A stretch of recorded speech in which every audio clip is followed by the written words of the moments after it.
Okay, I'm joined by Korak. Welcome. Thank you so much, sir. Great to be here. The floor is yours. The 3 changes that you would like to see brought into the game of cricket.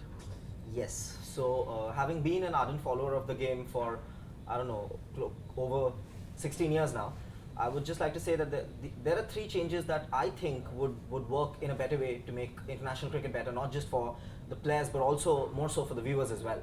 So, the first I would like to say is in limited overs cricket, only 1 bouncer being allowed in an over. I think that's a little bit of unfairness to the bowler. 2 should be allowed.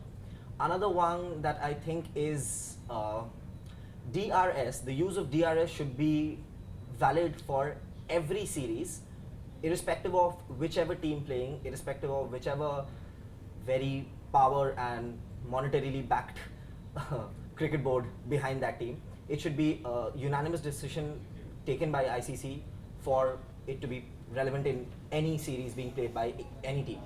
And the last one I would like to say is a restriction on the bat size. Some of the bat sizes nowadays are just humongous, which kind of tilts the favor towards the batsman if it wasn't already enough. So yeah, these are the 3. Okay, so some interesting ones. Let's start with the first one that you talked about. 2 bouncers per over. Now, that would mean that we'd get what, 100 maybe short balls in an innings, 50 overs, 2 per over if only the seamers were bowling. If only the seamers were bowling, yes. But don't you think that's a little bit excessive, because sometimes a bouncer can also be used as a defensive weapon? Yes, I do agree to that, sir.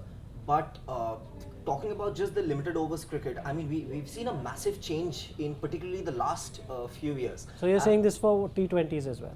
Yeah, limited overs cricket. Okay. One day and T20s as well. Right. Of course, the crowd comes in and they love to watch the 4s and 6s, but it has just been like the 400 scores are so very often nowadays.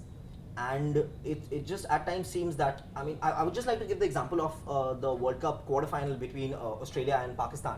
I mean, if only Wahab didn't have that constant fear in his head that if the bouncer gets a little too high on Shane, I might have to bowl a no ball and followed by a free hit. And they were defending a score which wasn't really high. It was about a 220, 230-ish score.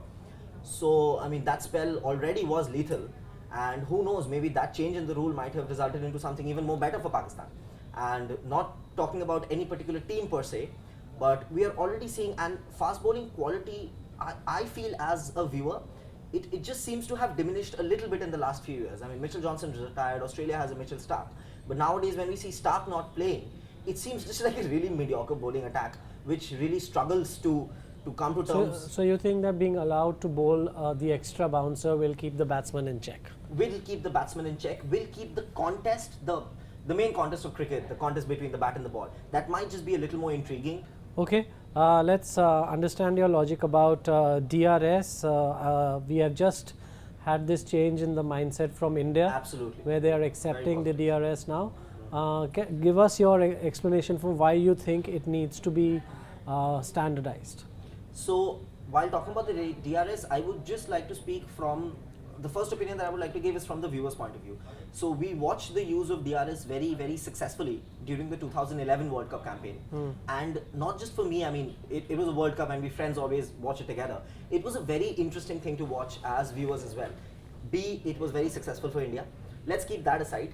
So, I mean, when we are ourselves seeing that these are results that are a wrong decision may turn the course and the tide of a match towards a completely different direction from where it should have been gone. I'd like to give the example of the Galle test in 2015, which was just Kohli's 3rd test as captain.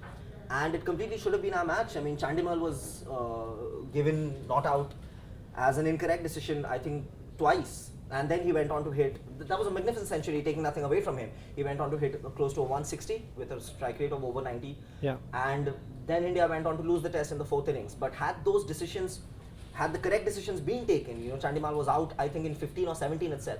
Had those correct decisions been taken, India would have won the match by an innings. Okay. Now about bat sizes, that also is something that you believe should be regulated in some way. So give us your reasoning for that. So the first thing that comes to my mind is when I watch David Warner bat, he's an exceptional batsman, there's no doubt about that. He's aggressive, he's fearless, he can anchor a limited overs innings if and when required. But the one thing that strikes me whenever he bats is his bat. The size of that is just humongous. I mean, it looks like a gada from one of the Indian mythological creatures. And Barry Richards once actually, after his recent most double hundred or triple hundred, if I'm not wrong, pardon my ignorance, Barry Richards actually uploaded a picture on his social media site which he compared his own bat with which he had hit 333, and then he compared David Warner's bat. And the bat in Barry Richards' hands look like a kid's bat to me compared to David Warner's bat. This actually kind of gives, I wouldn't even say slight, a lot more of an advantage towards the batsman's side. I mean, a thick edge which actually should have just landed up on the third man's hand for a catch ends up going way, way high into the stands for a six. I mean, that's not even a good shot, that's a miss hit. That should end up getting the bowler a wicket. But that doesn't end up happening because of the bat sizes. So I completely believe, again, as I said, the contest is between the bat and the ball.